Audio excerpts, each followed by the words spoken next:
Hello everyone, I'm Luton's Deadpool, And I'm Jasper, and this is Two Sides of Luton. where we like our eggs sunny side up, like our news. Oh, right. You joker. Waiting for that, yeah?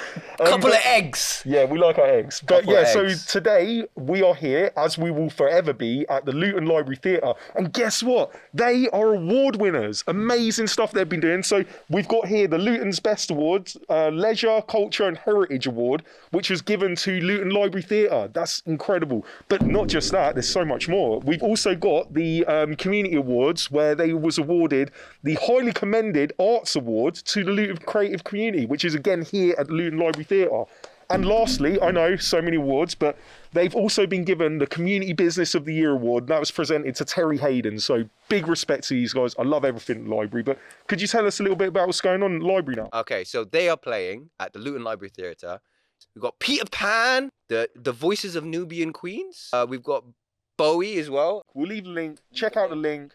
Go and see what's going on at the Luton Library Theatre. Honestly, it's great. What these guys do, I've been to lots of their shows, and they always put on a good show. So please come and check them out. They are, they're just a solid bunch of people. Yeah. We did a documentary about them, and honestly, just hearing about their story and about how they've connected to this place, and how even before I was born, even before I came to Luton, they were here. They were rocking in here. They were building their family, building their kids, and building their community here. And then to hear about the fact that it was ripped away from them, and now it's a coming up story. It's like, you know what I mean? They've really solidified themselves. Well, you know, we love an underdog story. Yeah, exactly. Don't we? Yeah. We absolutely love it. So, and I think that's the pride of Luton, places like that. So, yeah, no, get down to Luton Library Theatre. Okay, so you were talking to someone pretty. He was dressed up really fancy. Yes, he was. So, who is this guy? He's the High Sheriff of Bedfordshire. He's Bav Shah. He's a lovely guy. He's Lutonian. I love him to death. Okay. And I got to talk to him today. Yeah, so should we check it out? Yeah, check it out, bro. Okay, so here we are with our new show and our very first guest on the new show. We have the High Sheriff of Bedfordshire, Bav Shah. Thank you so much for coming and sitting down with us and being part of this new venture that we're on. Good morning. Thanks very much for inviting me in. Good stuff, man. So obviously I think the first thing that I think people are going to ask is, what is a High Sheriff? What do they do? Why is it significant? A lot of people don't know about the role, even though it's got quite a storied history. So what can you tell people about High Sheriff? So the role of the High Sheriff is the second oldest position in the land, and there's a High Sheriff in every county. So we've got 55 High Sheriffs across the country. And the original, job description was being, it was being law, order, and tax collector for the Crown. So it's a ceremonial role now. It's a voluntary position. We don't get paid a penny fist, and we don't get a penny of the public purse for it. So it's purely voluntary. But it's an absolute honour to have the position to represent the people of Bedfordshire and the county and work with our legal and justice system and service and public services and voluntary groups in helping make this county a better, stronger, more harmonious place. Yeah, I mean, one of the things that I've always known, I mean, my first interaction with a sheriff of any sorts was Robin Hood.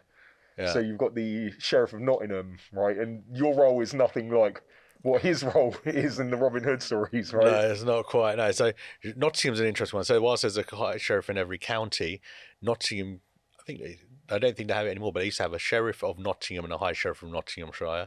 And then also London, Greater London has a High Sheriff, but then the City of London has two sheriffs.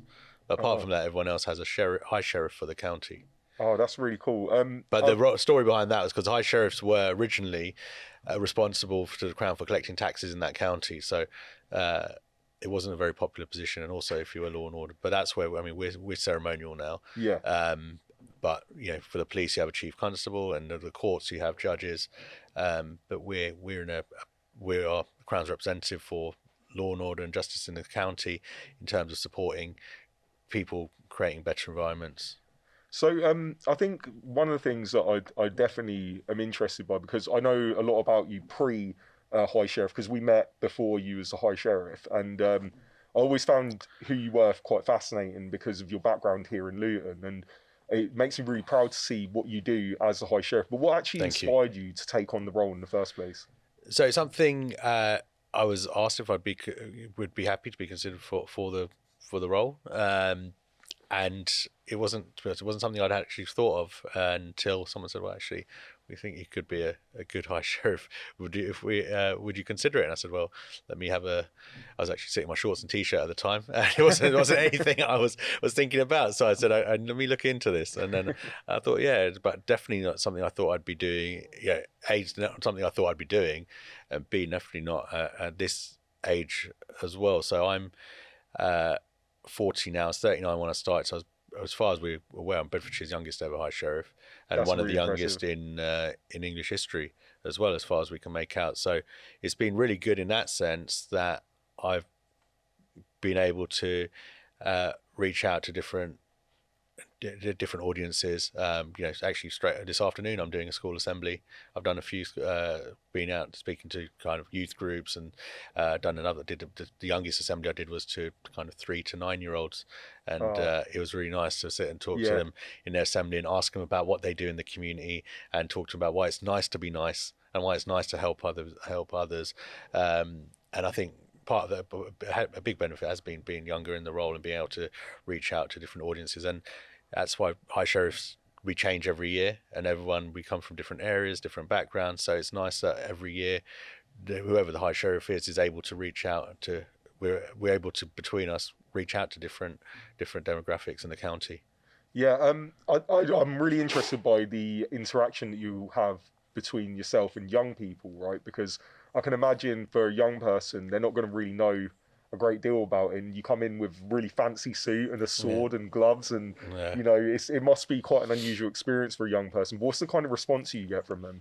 It's interesting because normally people, because a lot of people don't know about the role, even though it's the second oldest position in the land, people just think I've turned up as an entertainer to events, expect me to do a song or dance or something like that, or just think I'm just like really elaborately dressed for just kind of just I don't know, they just think you're just maybe just really eccentric, but I'm saying, oh, that's a really cool costume. I said, no, it's my uniform. And it's, oh, right, what do you do? I said, I'm the High Sheriff of Bedfordshire. And then this is our uniform, this is what we do.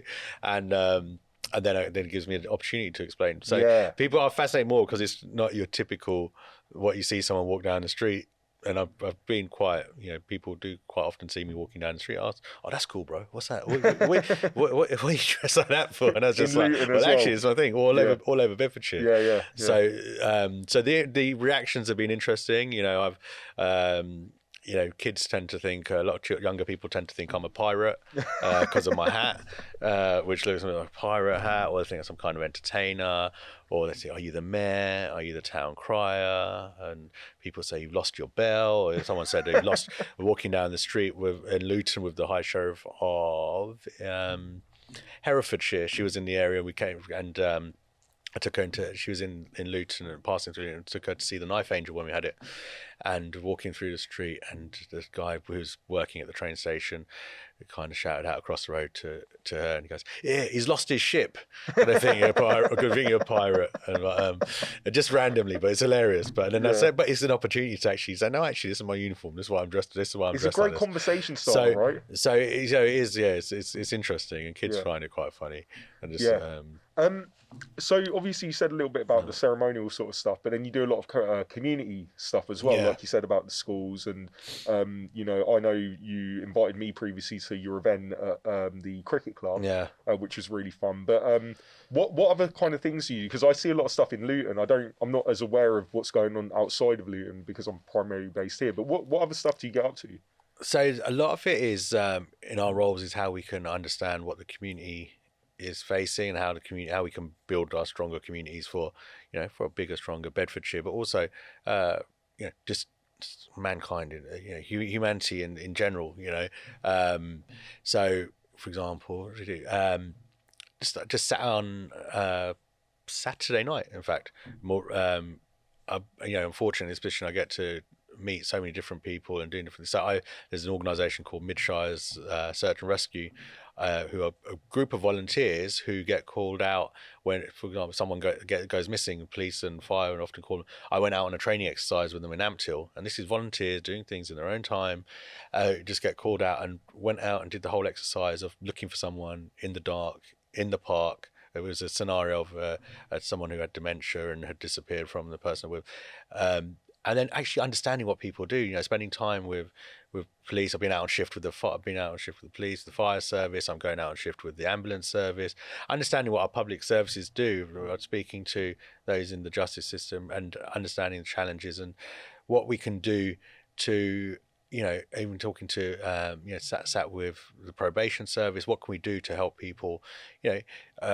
Unfortunately, some people make wrong decisions in their lives and go down different paths. But a lot of people want to actually make themselves better again and overcome that. So how can we help get people to make the best of themselves? And whether they've made, and also even, not just the people who have made mistakes, but everyone in general. Yeah. What can we do to really fulfill our lives and help? What can we do just to inspire others? And it's all about just understanding what groups are doing, what individuals are doing, what challenges are out there, and then part of my what I see my role is connecting the dots in the county. So. Another example, last week I sat with Mohammed Yunus from Inspire FM, and we're talking about the show on Send and special needs and community and things like that, and that was an example of where he is involved with cricket for special needs, and I went to an event which was a pickleball pickleball tournament in Dunstable, and the lady I met there was talking about how they want to do pickleball for deaf people and to make it more inclusive. So I put her in touch with him because he had expertise in and contacts in more accessible sport, and then facilitate that conversation. And now they're working together on what they can do for inclusivity. So a lot of it is understanding the challenges out there in our community and what we can do, and because I'm a very firm believer of not, strengthening wheels in what we're doing. If people are doing good work, and how we can put people together to share resources and getting these outcomes, rather than loads of people doing lots of different things when a lot of them are having similar message or similar type of outcome. If we can do things together, stronger as a community, it helps build up relationships between different groups, different ages, different demographics, and we still work together for that greater outcome together. Yeah, no, that's what I kind of see you doing as well. I mean, it's all over the socials, and I see you physically in person as well. One of the things that I really love about you as well is that every event I go to, there's always dignitaries of some kind that are attending. And I've been doing this for many years now, and I've known previous people who have held very good positions, and a lot of people, and it's no fault of their own, it's a very, very busy role that you guys have. They kind of come, they do the photos, and then they leave. And like I say, there's nothing wrong with that per se, because there's a lot of events that they may have during the course of that day, but the dedication that you show to it, I stood with you at the Love Luton Run Fest, and me, you, and Spider-Man were welcoming people as they were coming over the finish line, and it was such a good day. But then I expected that as the crowd started to thin out, that you would go, but you stayed until the last person, and it was really, really inspirational to see that. And I think that kind of speaks a lot about you as not just the High Sheriff, but you as a Lutonian, right? And that's what I kind of want to see about now is, your history in Luton. Do you feel like that's kind of shaped you into the role that you do, and how deeply you have the connections to the community? Thank you. Thanks for that. But yeah, I mean, and everyone, there's so many different things going on with different roles. So, and I understand that challenge of there have been times when I've had to minimise my attendance at the time I can give it a visit, but so I understand those challenges and with people getting around and how much they can do. It's just how your day-to-day diary is. You know, my busiest day I've had 8 things in one day, but more recently had 6 in one. So it's just you say practically day-to-day what you can do. This is one of 4 things for today, first thing in the morning, but it's those things, those things. It was great catching up that day at the Love Luton Run, and when you got people, is that last person to finish that finish line, Yeah. to cross through it. That was just like really rewarding to see that as well, because that probably may have been I can't remember, their first run or something like that. And this brings me on to where we add value to our communities as well, and how we can support. Because one of the biggest things is that's really kind of opened my eyes even more so this year in doing this role, because I've always been involved in a lot of community work. I was a governor at Woodland School. I was a governor at Luton Sixth Form. As a governor at my old university at Nottingham Trent. I was involved through local youth groups and community groups. So I thought I had a good understanding for what was going on in this town, even because I was involved in a lot of things. But there is so much more happening than we realise, even on our own doorsteps. And this is where we've got so many unsung heroes. So the unsung heroes is, just like that last person crossing the line. Yeah.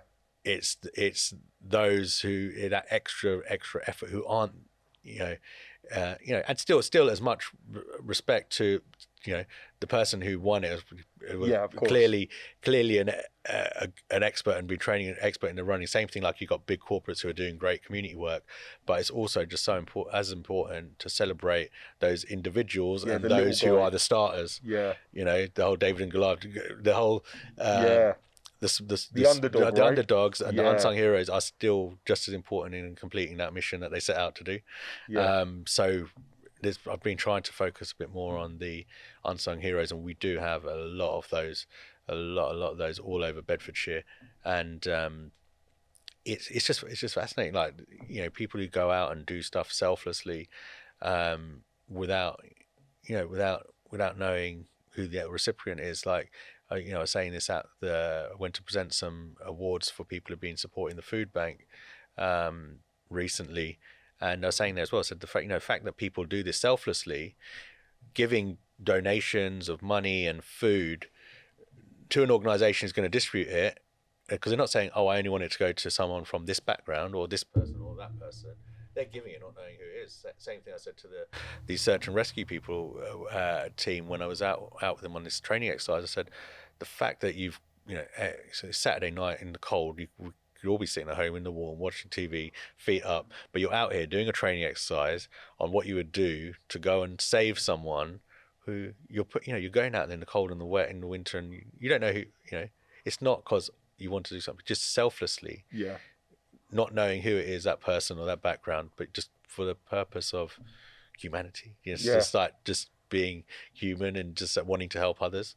So those type of messages, where people do stuff like that without, particularly without knowing who the recipient is, I've come across more organisations like that, which is just really overwhelming. Yeah, I think that's a really good part, and obviously we'll speak very biasly about Luton in this regard, because I really believe that we've got a very strong character in Luton towards that kind of giving, kindness. I mean, statistically, there was a statistic last year, I think, came out that Luton's one of the most giving places. Yeah. It was. I remember there was one year as well when we was in the top 5% of donations on Just Giving, and it's like, it goes to show, through the pandemic, how strong we were as a community. And for me, I see a very, very bright future for Luton in that regard. And I think that we're heading in the right direction. We've got lots of people like you. I mean, I'm really gutted that we can't just keep you as High Sheriff forever.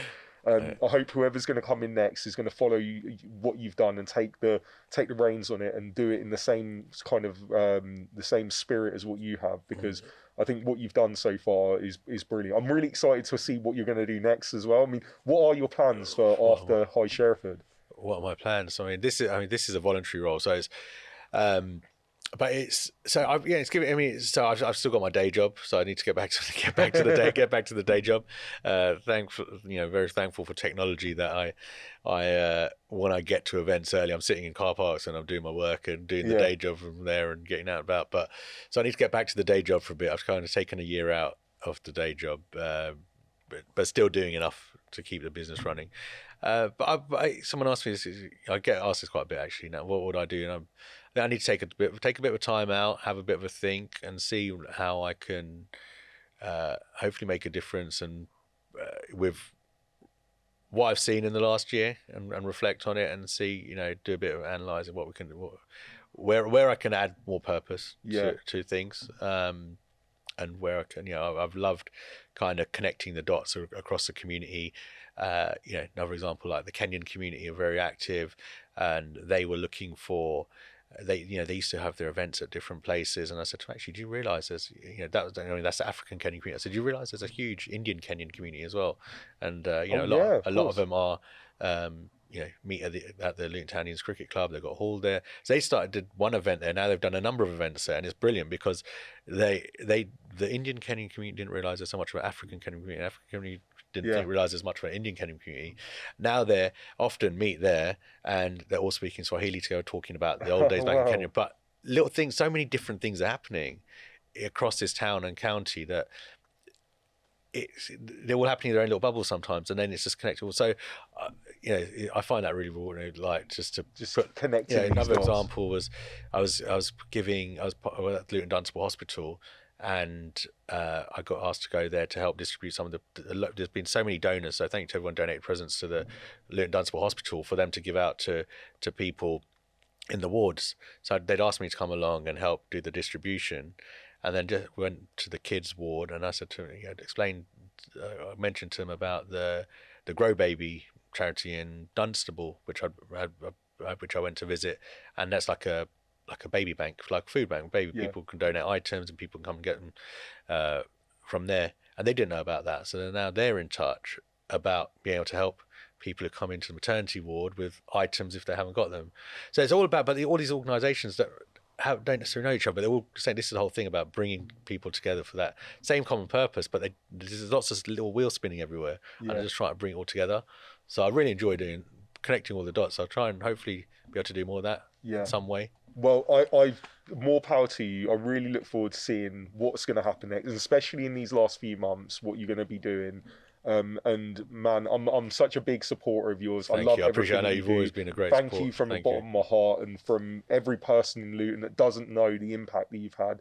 I know that it's going to be felt as time goes on, because you're leaving a lasting legacy of this, and I think there's very big shoes to fill for the next person. So thank you so much for giving us your time today and talking to us. Sorry, I was interrupting you, but it's thank you to all the people out there in the town who are actually doing these things.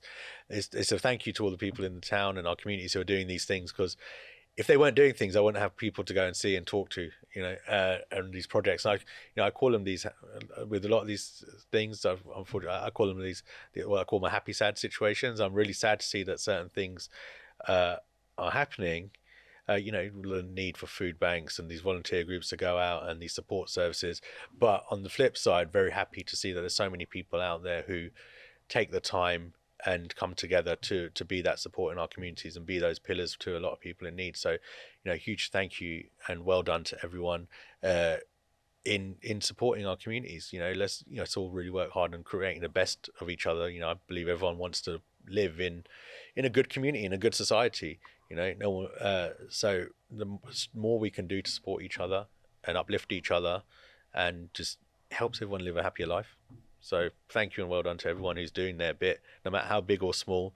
It all adds to the bigger picture. Everyone's got their little piece in our jigsaw of life and community, and there's only so much you can do.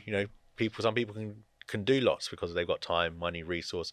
Some people can't do so much, but you know what you can do, and whatever you can do is better than nothing. So don't hesitate, please. Thank you so much. Really appreciate you coming in. Absolute and pleasure. Look forward to the next time I get to see you. I'm always going to see you around. But everybody, ladies and gentlemen, the High Sheriff, Bav Shah, thank you very much, sir. Thank you. And well done on all your great work. And please do keep showcasing all the great work people are doing. And I'm sure you will. I will never stop, sir. Thank you very much. You. Cheers. See you guys. That was super amazing, dude. I really, I think what's cool about him is that because he's brown, and you wouldn't associate brown people in that kind of uniform, in that sort of position. So it's really good to see that. Yeah, it gives people. I always believe that if you see something that reminds you of yourself, it gives you something to aim for and to achieve. So for the young people in our community who are coming from those backgrounds, he's a massive role model. So Exactly, yeah. And it just shows that you can do so many of these other things, isn't it? You might not want to do it, but it's an option for you. You know, your colour is now represented in the Queen's Court. Yeah, King's Court. King's Court. Close enough. Close enough. I mean, it was for most of my life. But anyway, it's been a great show. It's been a great show, hasn't it? I've really enjoyed it. Thank you so much for becoming my co-host. Yes. Bringing this new venture to Luton. It's really exciting. How can people get involved with the new show? Well, basically, you could just send us an email. Our regular email, and then you can also just DM us at all of our socials. So our Facebook, our Instagram, whether it's X-Force or Two Sides. But the email we've got Yeah, it's info@xforce.com, and for Two is general@twosides.co.uk. Yeah, so anybody wants to get involved, whether you're a local business, you want to get a shout out on here, if you're somebody that's got a really interesting news story, you want to get on here, or if you want to be a guest. We're open to it all. Give us a shout. Or if you want to volunteer. Yeah, come and volunteer for us as well. But this has been a great show. Thank you so much, Jasper. And welcome to the show. Two Sides of Luton. It's my catchphrase time, man. Stop. Stay classy, Luton.